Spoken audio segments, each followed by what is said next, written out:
Assalamualaikum warahmatullahi wabarakatuh. Anak-anak, hari ini kita akan belajar kembali tentang matematika. Setelah Bu Ika evaluasi, ternyata kemarin banyak yang tidak paham untuk merubah pecahan. Padahal ini materinya materi kelas 4 ya. Jadi kalau kalian belum paham untuk merubah pecahan, nanti kalian akan sulit mengerjakan operasi hitung yang ada hubungannya dengan pecahan. Jadi kalau kalian mau mengerjakan operasi hitung yang ada bilangan pecahannya, kalian pastikan sudah bisa mengerjakan atau merubah pecahan tertentu ya, ke pecahan biasa atau ke pecahan desimal ataupun ke pecahan campuran. Jadi kalian harus paham merubah pecahan dan menyamakan pecahan tersebut supaya bisa dijumlahkan ya. Yang pertama, ini Bika akan jelaskan tentang merubah pecahan desimal menjadi pecahan biasa. Pecahan desimal itu pecahan dari bilangan cacah, tapi bilangannya atau angkanya adalah angka koma. Itu namanya pecahan desimal. Contoh misalnya, ada angka 0,6. Ya, ini jika dirubah ke pecahan biasa, maka kalian lihat di sini 0,6, di belakang angkanya, di belakang angka koma ini ada angka 1 ya. Ada satu angka ini 6. Maka ini bisa dibuat menjadi pecahan biasa menjadi, kita ambil angkanya 6 ya, karena di sini bilangannya 0,6. 6 per, karena ini satu angka di belakang koma, dibaginya per 10. Jadi 6 per 10 itu adalah bilangan pecahan biasa dari bilangan desimal 0,6. Contoh yang lain misalnya 2,5. Maka karena ini di belakang koma ada satu angka dan ini bilangannya sebenarnya 25, maka jadinya ini adalah 25 per 10. Ingat, satu angka di belakang koma maka ditambah 10 dibagi 10. Misal 3,7, maka di sini dibuat menjadi bilangan pecahan biasanya adalah 37 per 10. Nah, beda lagi misalnya kalau pecahannya di belakang angka, di belakang komanya ada dua angka. Contoh misalnya 0,06. Maka ini di sini dibaginya adalah 6 per, karena di belakang koma ada dua angka, maka dibaginya adalah 100.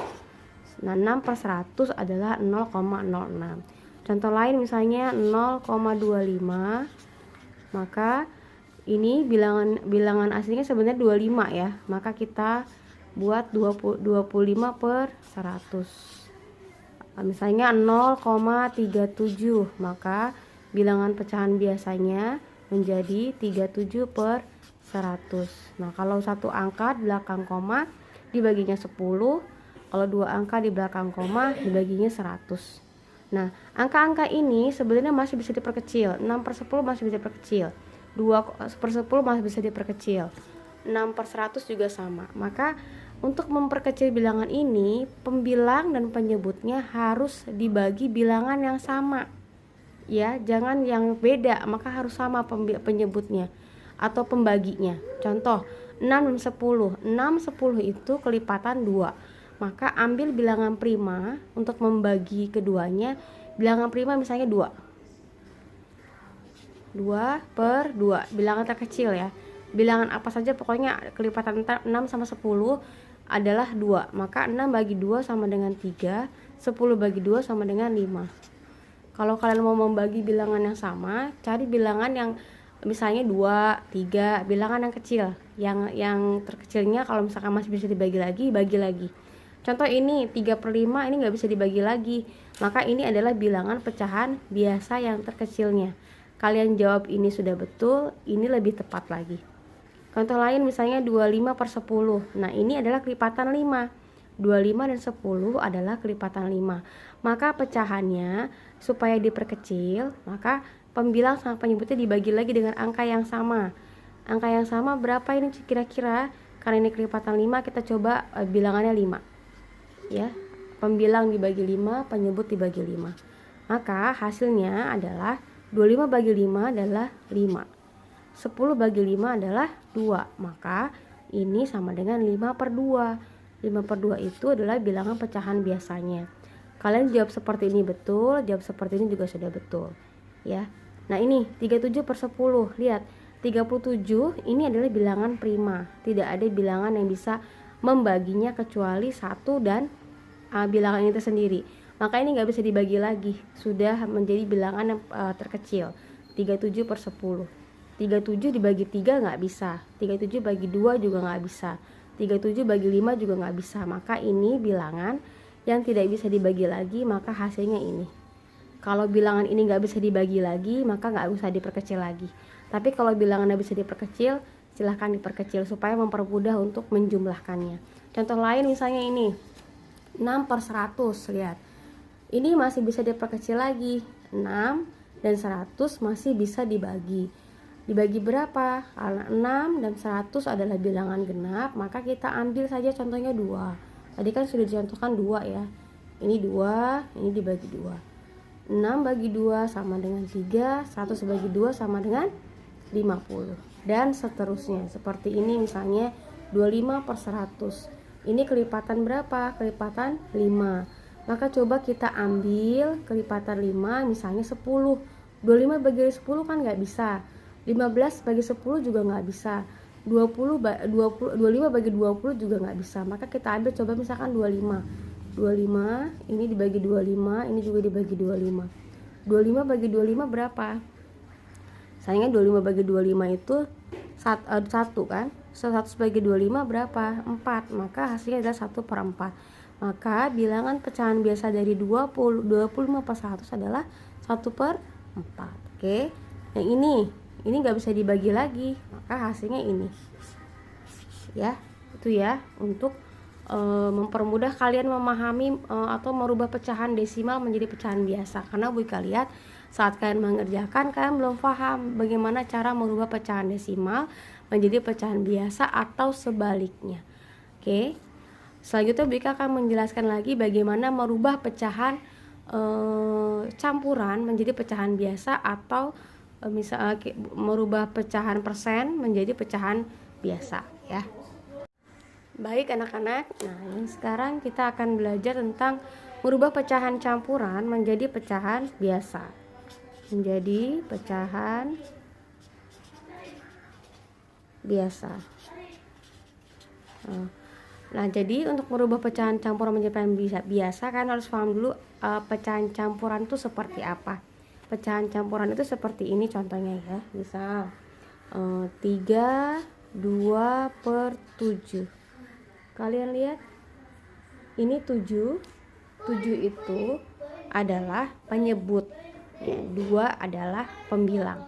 Nah ini kalau kalian mau merubahkan jadi pecahan biasa ya, pecahan penyebutnya adalah 7 ya, 7. Nah kita tulis dulu 7 sini ya. Caranya untuk merubah pecahan biasa, kalian kalikan, Ka'bah namanya, kali tambah 7 kali 3 dikali berapa? 7 kali 3 21. Kemudian ditambah 2. 21 tambah 2 adalah 23. Ini pecahan biasanya.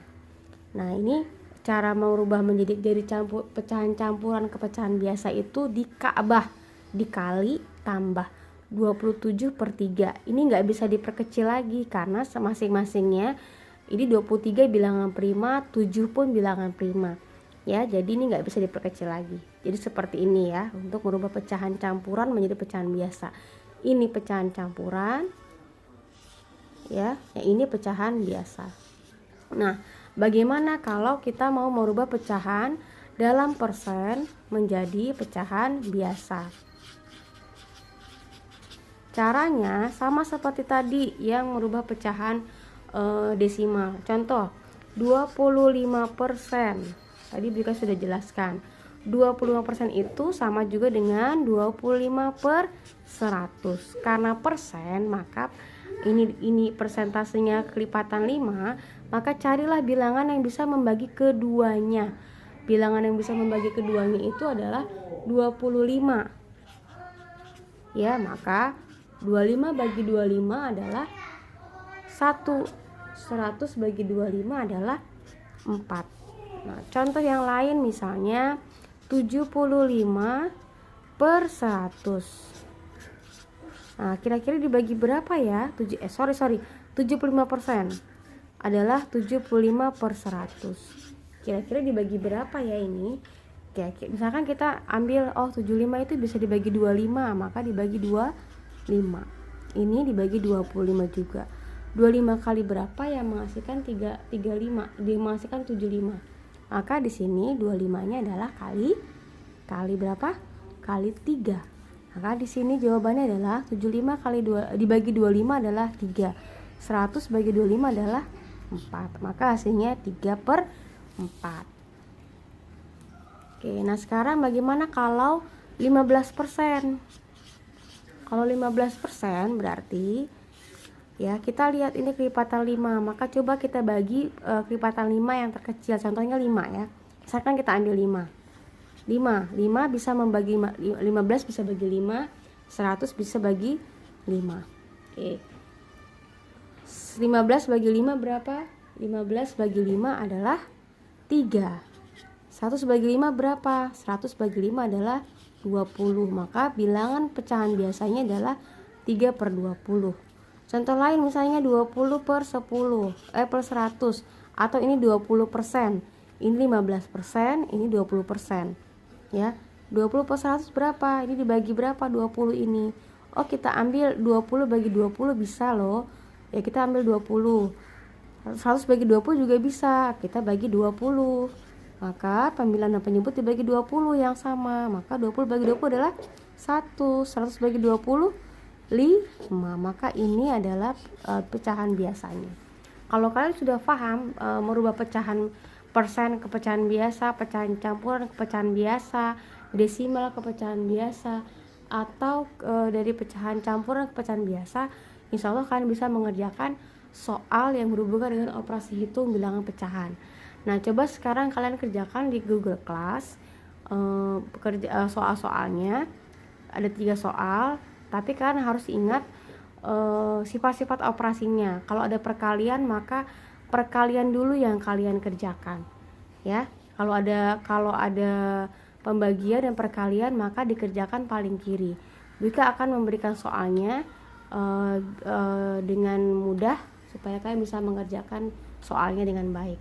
Oke, selamat mengerjakan di Google Class. Soalnya silakan dikerjakan, insya Allah soalnya mudah ya. Pahami juga tentang sifat operasi hitung campurannya ya, asosiatif, distributif, dan komutatif.